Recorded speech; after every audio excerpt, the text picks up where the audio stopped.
দর্শক, আমরা আজকে চলে এসেছি কুয়াকাটা জিরো পয়েন্টে। কুয়াকাটার সমুদ্র সৈকত সংলগ্ন এই কুয়াকাটা জিরো পয়েন্ট।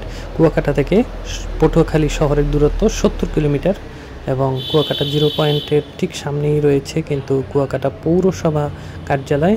আমরা সেই কুয়াকাটা পৌরসভা কার্যালয় আপনাদের সামনে তুলে ধরছি। আপনারা দেখুন, খুবই দৃষ্টিনন্দন একটি ভবন কুয়াকাটা পৌরসভা কার্যালয় এবং এর সামনেই রয়েছে কুয়াকাটা জিরো পয়েন্ট।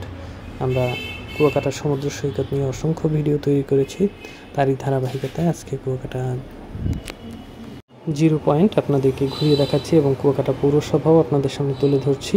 ভিডিওটি আপনাদের কেমন লাগছে কমেন্ট বক্সে জানাবেন। আর আপনারা যদি এই চ্যানেলে নতুন হয়ে থাকেন তাহলে চ্যানেলটি সাবস্ক্রাইব করে পাশের বেল আইকনটি ক্লিক করবেন, যাতে নতুন ভিডিও আসার সাথে সাথে আপনারা নোটিফিকেশন পান। আপনাদেরকে আমরা পর্যায়ক্রমে কুয়াকাটা সহ বাংলাদেশের সকল দর্শনীয় স্থান ঘুরিয়ে দেখাবো, তাই আমাদের এই চ্যানেলের সঙ্গেই থাকুন। যারা ইতিমধ্যে আমাদের এই চ্যানেলটি সাবস্ক্রাইব করেছেন তাদেরকে অসংখ্য ধন্যবাদ জানাচ্ছি এবং কৃতজ্ঞতা জ্ঞাপন করছি।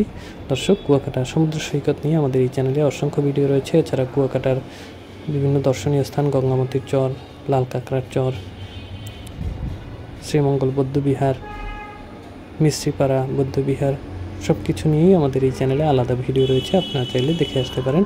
আপনাদেরকে স্বাগতম জানাচ্ছি আমাদের এই চ্যানেলে।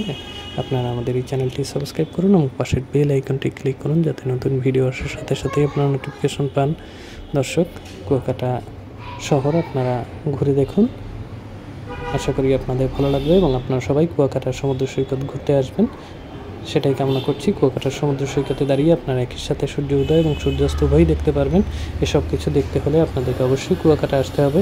কুয়াকাটার সমুদ্র সৈকতকে না দেখে পুরো বাংলাদেশকে দেখাই অসম্পূর্ণ রয়ে যাবে, তাই আপনারা কুয়াকাটা চলে আসবেন। দর্শক, আমরা কুয়াকাটার পথে পথে আপনাদেরকে ঘুরিয়ে দেখাচ্ছি এবং অসংখ্য উঁচু উঁচু ভবন, এগুলো কিন্তু অধিকাংশই বিভিন্ন ধরনের হোটেল, মোটেল, রেস্টুরেন্টে ভরপুর। প্রচুর লোকের আগমন হয় কুয়াকাটায় বিভিন্ন উৎসব পার্বণে। এছাড়া বিভিন্ন শুক্র শনিবারেও কুয়াকাটা কিন্তু জমজমাট থাকে। আপনারা দেখতে থাকুন কুয়াকাটা সমুদ্র সৈকত এবং আমাদের এই চ্যানেলের সঙ্গেই থাকুন।